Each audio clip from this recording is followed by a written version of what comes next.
ela deixou um patrimônio. O ordenamento prefere que esse patrimônio vá para o marido dela, ao invés de ir para os irmãos dela.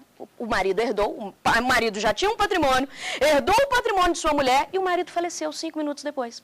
E o que vai acontecer com esse patrimônio deixado aí pelo marido? Esse patrimônio irá integralmente para os irmãos do marido. O que eu quero mostrar para vocês é que exatamente porque houve o afastamento do artigo 8º, o afastamento do Instituto da Comoriência, eles não morreram ali na mesma hora, né? Não há como os irmãos da mulher receberem alguma coisa. Então percebam que, na verdade, a importância do Instituto da Comoriência é para fins sucessórios. Muito bem, meus amigos, encerramos aí o nosso papo sobre a personalidade jurídica da pessoa natural. Trabalhamos aí o início e o fim dela. No nosso encontro de hoje, nós vamos cuidar dos atributos da personalidade, que é o chamado domicílio de eleição. Você pode denominá-la de domicílio de eleição ou de domicílio contratual. Olha o nome contratual, ficou mais fácil entender, não ficou? O que é o domicílio de eleição ou domicílio contratual? Domicílio de eleição ou contratual, ele geralmente se traduz ali na última cláusula de um contrato, geralmente a última cláusula. E ele está no Código Civil no artigo 78 do Código Civil. Explico. Sabe quando você vai fazer um contrato e você com a outra parte contratante, vocês colocam a seguinte cláusula no contrato: as partes elegem livremente o foro de São Paulo para dirimir qualquer dúvida acerca deste contrato. Vocês estão querendo dizer que, olha, se esse contrato não der certo, se der algum problema, onde que a gente vai brigar? A gente vai brigar em São Paulo. Lá será ajuizada a ação. Então percebam que, na verdade, o chamado domicílio de eleição, ou domicílio contratual, ele vai dar aso, ele vai dar ensejo àquilo que no mundo do direito processual civil você chama de foro de eleição. Muito bem. Conferidas as 3 espécies de domicílio, domicílio voluntário, necessário ou domicílio de eleição, terceira e última espécie, fechamos esse nosso assunto, domicílio. Vamos falar da capacidade, assunto esse que eu vou começar no nosso encontro de hoje e vamos, claro, terminá-lo até mesmo na próxima aula. É na próxima aula que a gente vai dar continuidade ao estudo da capacidade. Meus amigos, me acompanhem. Capacidade. Quando você vai conferir um conceito de capacidade nos diversos manuais que nós temos, a gente encontra o seguinte conceito para a capacidade. Capacidade é a medida jurídica da personalidade. Capacidade é a medida jurídica da personalidade. Quando chega para a gente esse conceito, a gente já começa a distinguir a capacidade da personalidade. Sabe por quê? Porque quando se fala em capacidade, se fala em medida. Quando se fala em personalidade, eu não falei nada de medida. Sabe o que eu quero dizer para vocês? É que uma pessoa, ela não pode ser mais ou menos pessoa, ter mais ou menos personalidade. Agora, uma pessoa pode ter mais ou menos capacidade. Então perceba bem que conceito de capacidade que a gente encontra nos manuais. Capacidade é a medida jurídica da personalidade. Exatamente esse conceito quer lembrar para a gente que a pessoa pode ser mais ou menos capaz. Muito bem. Mas para que fique mais claro ainda o estudo da capacidade, é importante que a gente se lembre das 2 espécies, as 2 manifestações de capacidade que nós temos aí no nosso ordenamento.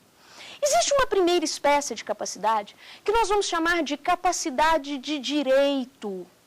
Sinônimos? Capacidade de direito é o mesmo que capacidade de aquisição, que é o mesmo que capacidade de gozo.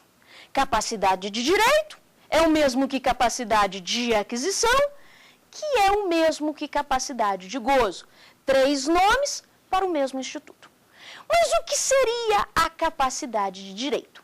Se buscarmos um conceito podemos dizer capacidade de direito é a aptidão para adquirir direitos e contrair deveres. Vou repetir. Capacidade de direito é a aptidão para adquirir direitos e contrair deveres.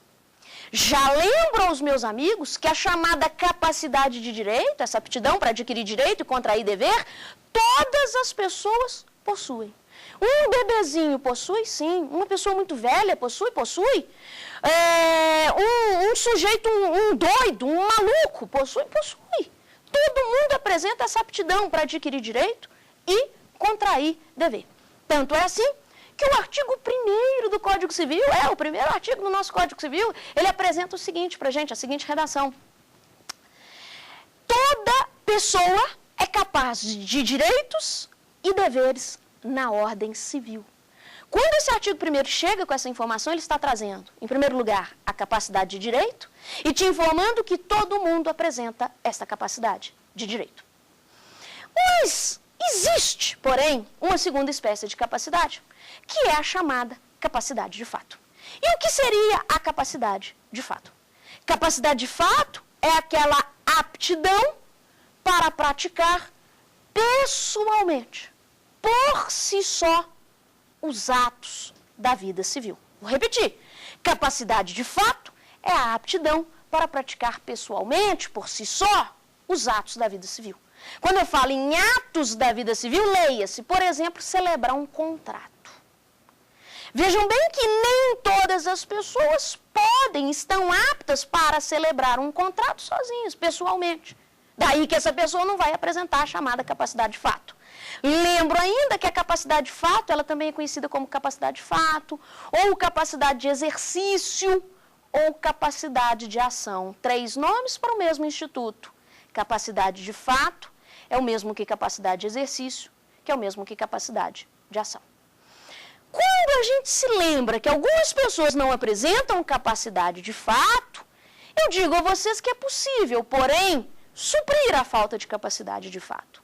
E nós iremos suprir a falta de capacidade de fato de uma pessoa por meio de um desses 2 institutos que eu irei mencionar agora. É que nós devemos chamar à baila ou o Instituto da Representação ou o Instituto da Assistência. O que eu quero mostrar para vocês é que quando você está diante de uma pessoa que não apresenta a dita capacidade de fato, ou essa pessoa deverá ser representada, ou ela deverá ser assistida para a prática dos atos da vida civil. Percebam bem que eu passei para vocês 2 espécies de capacidade. Existe a capacidade de direito, que é a aptidão para adquirir direito e contrair dever, que todas as pessoas possuem. De outro lado, existe a capacidade de fato, que é uma aptidão que nem todo mundo tem, que é a aptidão para praticar sozinho um ato da vida civil. Diz que quando a pessoa não apresenta capacidade de fato, é possível suprir essa falta de capacidade de fato por meio de 2 institutos, ou da representação ou da assistência. Vamos juntos agora harmonizar essas 2 ideias que eu lancei, da capacidade de direito e da capacidade de fato. Conto aos meus amigos. Imaginem um bebezinho, um menino de 1 ano, uma criancinha de 1 ano. Esse bebezinho, pergunto a vocês, pode ser proprietário de um apartamento? Essa é a pergunta. Um bebezinho pode ser proprietário de um apartamento? Resposta, claro que sim. Por que um bebezinho pode ser proprietário de um apartamento? Ele pode ser proprietário de um apartamento porque ele tem a chamada capacidade de direito. Então, por isso é que ele pode ser proprietário daquele apartamento. Pergunta número 2. Esse bebezinho, Gugu Dadá, ele quer vender aquele apartamento, ele pode? Resposta, sozinho não. Por que não? Porque embora ele tenha a capacidade de direito, ele ainda não tem a capacidade de fato, que é aquela aptidão para praticar pessoalmente os atos da vida civil. Então percebam, meus amigos, é como se o ordenamento tivesse distribuído direitos a todos. Mas você aí, se você vai poder praticar, exercitar esse direito pessoalmente, isso é outra história. Pode ser que você não possa. Muito bem. Mas o que eu quero lembrar a vocês? O que eu quero lembrar a vocês é que no nosso ordenamento existem algumas exceções muitíssimo importantes para as provas de concurso. Lembro a vocês que em algumas situações, essa pessoa que tem entre 16 e 18 anos, ela não necessitará de assistência. E mesmo assim o ato será considerado como válido? Sim, perfeitamente válido. Quais são essas exceções que irei mencionar aqui a título exemplificativo, porque eu não tenho como exaurir esse assunto. Lembro você, em regra, repito, o menor púbere, esse que tem entre 16 e 18 anos, precisa de assistência. Na falta de assistência, o ato é anulável, mas existem, porém, exceções. Quais seriam essas exceções que a gente pode apontar nessa aula? Primeira exceção, ser testemunha. O artigo 228, inciso 1, nos informa que essa pessoa que tem entre 16 e 18 anos, ela pode perfeitamente ser testemunha e não necessitará de assistência para tanto. Segunda exceção, fazer testamento. Pergunto a vocês, qual é a idade para fazer um testamento?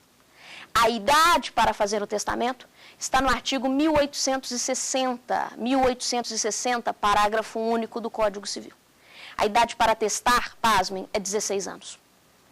Então, imagine um menino riquíssimo de 16 anos que pretenda fazer um testamento. Ele pode fazer perfeitamente, ele pode fazer. E pergunto a vocês, ele precisa ter um assistente ao lado? Claro que não, seria absurdo um assistente ao lado dele falando, olha, você deixa aquela fazenda para o fulano, aquela outra você pode deixar para mim. Ora, seria um absurdo.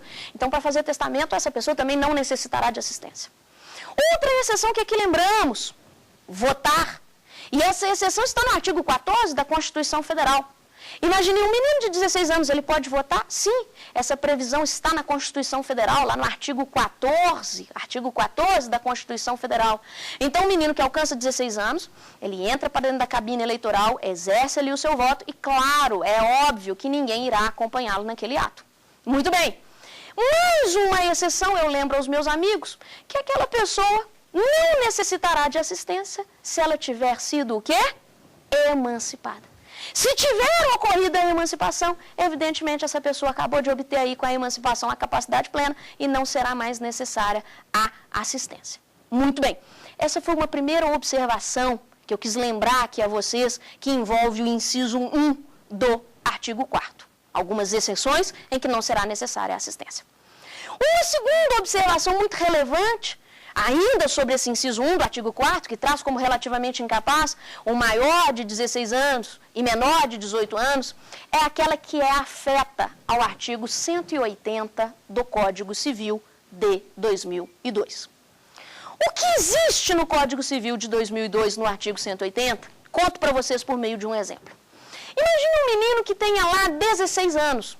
Por ser relativamente incapaz, evidentemente ele precisa da assistência. Assistência do pai, ou da mãe, ou do tutor, não é mesmo? Mas o que eu vou contar para vocês é que esse menino, muito rebelde, ele vira e pensa o seguinte, não, eu não quero ter assistência nem do meu pai, nem da minha mãe, não quero ter assistência de ninguém. Eu quero celebrar esse contrato sozinho. E esse menino chega para o outro contratante e oculta a sua verdadeira idade ou se declara maior de 18 anos. Muito bem, esse menino acabou de celebrar um contrato com a outra parte. Quando a gente olha para a figura contratual, a gente logo visualiza, olha, desse contrato irão decorrer direitos para as partes e deveres também para as partes. Não é mesmo? E daí que o que eu vou contar para vocês é que decorreram deveres para este menino de 16 anos. E quando ele se depara com aqueles deveres, ele diz o seguinte, assim, não, agora eu não quero mais. Veja bem, ele celebrou o contrato, porque ele enganou a outra parte, e quando surgem os deveres para ele, ele pensa, puxa vida, faltou assistência, já sei, quero anular este contrato. Pergunto a vocês, este menino conseguirá anular este contrato? É o que responde o artigo 180 do Código Civil. O artigo 180 do Código Civil nos informa que, neste caso, perceba bem, faltou assistência, mas por quê? Porque foi o próprio menino que enganou a outra parte. Neste caso, este contrato será perfeitamente válido e exigível. O que está por trás desse artigo 180, aqui podemos lembrar, é a chamada teoria do Tucoque. Mas o que seria a teoria do Tucoque, que inspira a redação do artigo 180 do Código Civil?